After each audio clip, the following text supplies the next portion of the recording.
When I was thinking about what business I wanted to start, I did not start out thinking that I wanted to build a marketing firm. I started out watching smart founders get burned by their marketing teams and their marketing agencies. And I realized if I kept playing those rules, I was a huge part of the problem. Hi, everyone. Welcome to Unearth with Shelly Hughes. I'm Shelly Hughes. In this podcast, we talk about the good, the bad, and the ugly of building a passionate, profitable brand. We talk about the wins, the losses, and most importantly, lessons learned of what it takes to build the company of your dreams. I have always was interested in entrepreneurship. Not exactly sure what I wanted to do, but always interested in entrepreneurship. I have been parts of large agencies. I've been parts of small agencies, and I actually didn't like any of it. So then why do you ask that I started my own agency? I realized that whether it was a large agency or small agency, there was so much ego and very little strategy aligned with the tactics that were going on. At one of my past employers, it was, 200 person agency, maybe even more. There were 2 strategists on that 200 person agency. And so what does that tell me? That tells me that marketing is run by creatives, which is absolutely necessary to fulfill on promises, but it cannot be owned necessarily by creatives. Creatives are what bring marketing to life, but there has to be someone that is in the center of where business, sales, and marketing all intersect. I've been in rooms where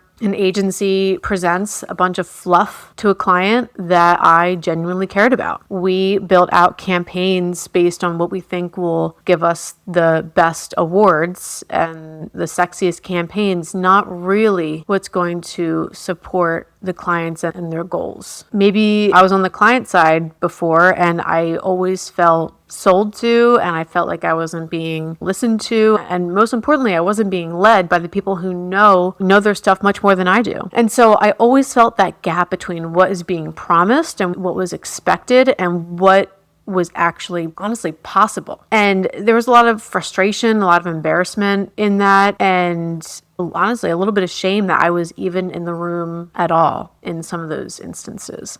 And I realized that if I keep doing work like this, I'm helping the wrong thing win. And again, I was like, I'm never working for a marketing firm again. And here I am, because I just saw this immense gap in the marketing field that I felt like no one else really connected with except the client, by the way. And I was going to be the one to step in and solve it. And so those little elements, those were the days that I stopped trying to fix the system from the inside and decided to build something different. I have had hundreds of conversations with different founders, mainly them coming to us from bad agency experiences, money spent with absolutely nothing to show, teams overwhelmed by noise instead of really led by strategy.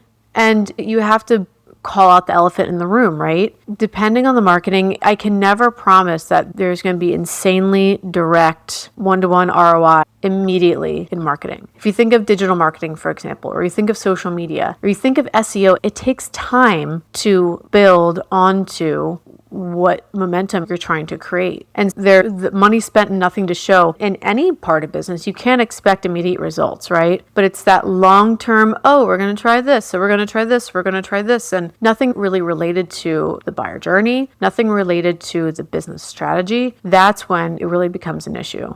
And I call ourselves the agency because I believe that's what we are. Many times seniors sell and get handed off to juniors to deliver. Agencies stay in scope, which is important, but without really leading. Clients are asked to buy what they honestly just simply do not understand, not to their fault. They shouldn't have to understand it. But you say, I'm a digital marketing agency. You need digital marketing. They don't understand why they're paying $20,000 for SEO. What even is SEO? How is that going to help? And what does that look like? What is that plan of attack? And a lot of times when a new client comes to us and they say, hey, I know we need marketing help. I just don't know what it is. What do we need? I say, I don't know what you need. It would be unethical for me to give you a very strict proposal of you need PR, you need social, you need all these things when I don't know anything about your business. I think that's another big thing about agencies is, yes, they do a discovery phase of your business and things like that, but they don't actually understand it. They don't actually understand how you make money, your business model. They get surface level of your business and then go straight to tactics. Again, this is just my experience. I have a lot of experience of what I see. There's lots of project managers that create distance from the real experts, and no one really only owns the business outcome. They only own the deliverables. And I saw good products and good teams really get hurt by that kind of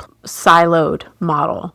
I saw founders start to distrust marketing entirely, which I don't blame them. And I realized that I was more mad about that than even my own career path and what I was trying to move into. And so that's why, as I was ready to start my own business, that's why I created Nolia Roots as the anti-agency. We are a fractional CMO firm that is strategy first and can deliver phenomenally. I launched the company and I pivoted knowing it would cost me comfort. This was not like a vision board moment by any means. This was something like, it was a this stops with me moment, that I don't want people to distrust marketing anymore because it's so pivotal in just humanizing who you are and what you do as a company, and for the sustainability and the longevity of your company. And what I wanted instead, I wanted fewer clients and deeper work, clients that actually cared about making the world a better place, marketing leaders, not order takers on my team, and a firm that would sit inside a business problem, not just the brand problem. And the early days, it was a very messy behind the scenes because I was building something that I've never seen before. I was building something that was quite complex, which is not always the best business model to go after, I have to say.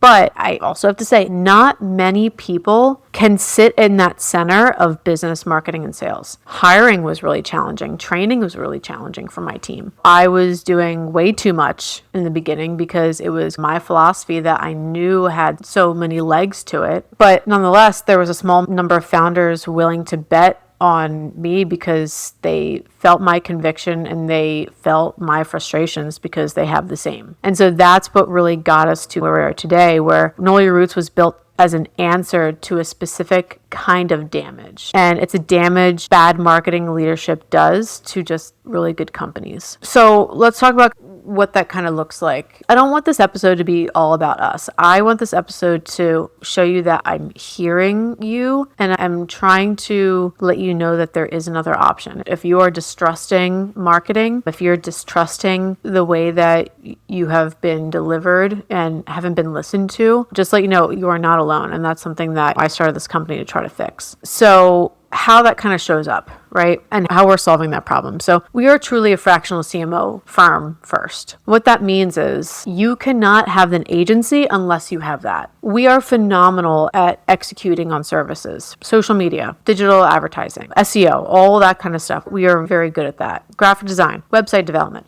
We have experts that are insanely talented that I have curated to deliver an amazing end product. However, I felt the conviction that I had to start with fractional chief marketing officer work because you cannot have those deliverables unless you start with strategy first. And it's not just strategists. It's because marketing strategist is one thing. It's a fractional CMO is C-suite level leadership that can talk on a C-suite level. They can talk to the VP of sales. They can talk to the CEO. They can talk to the chief strategy officer. And they're able to be that person in between marketing, sales, and business so that none of those things are siloed. I have this kind of from the roots up approach because the roots are that leadership and the business decisions. Everything else is the pretty marketing that kind of comes from that, the leaves and the branches and things like that we see, but it's not as effective if we don't have that foundation. A very challenging thing that I've had to run into is that I am not incredibly niche in the kind of services that we offer. And unfortunately, that means that we might have a little bit less profitability just because we do a lot of different things. However, what I realized that if I'm so focused on one type of service after this fractional CMO stuff, like digital marketing, for example, I'm always going to sell digital marketing, even if the client doesn't need it. So it would be unethical of me to say, hey, we're a fractional CMO. Oh, I think you need digital marketing for every single client, because that's simply not the case. There's lots of unsexy things we can go into in terms of economics and capacity and things like that. But I am trying to make sure that we are finding the clients that actually care about sustainability in their business and their marketing, and not just ones that want tactics, because we would not be the company for them. With that, we want to be the partner that carries the weight of business, not just green arrows from your Google Ads report up and to the right. There are lots of trade-offs that we've had to do with this company from that. We've walked away from money because it didn't align. We have slowed down growth to protect culture and to protect quality. But the payoff is our team runs meetings that are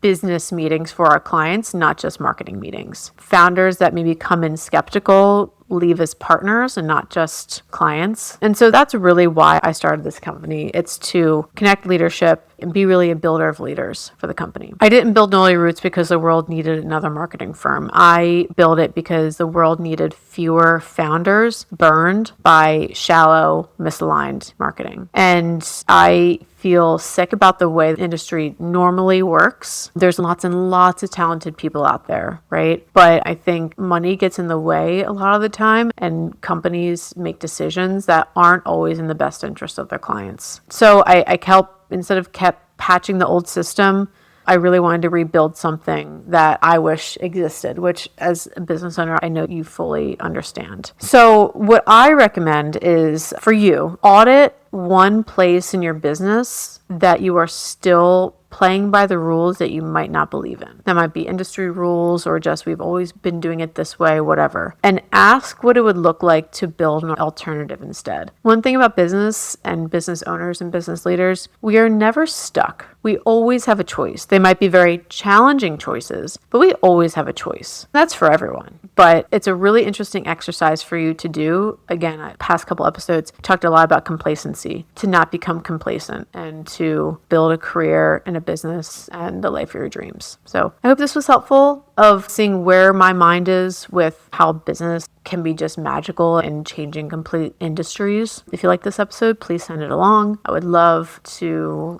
hear what you thought and give us rating review. It helps get episodes like this out to more earbuds, and we'll see you next week.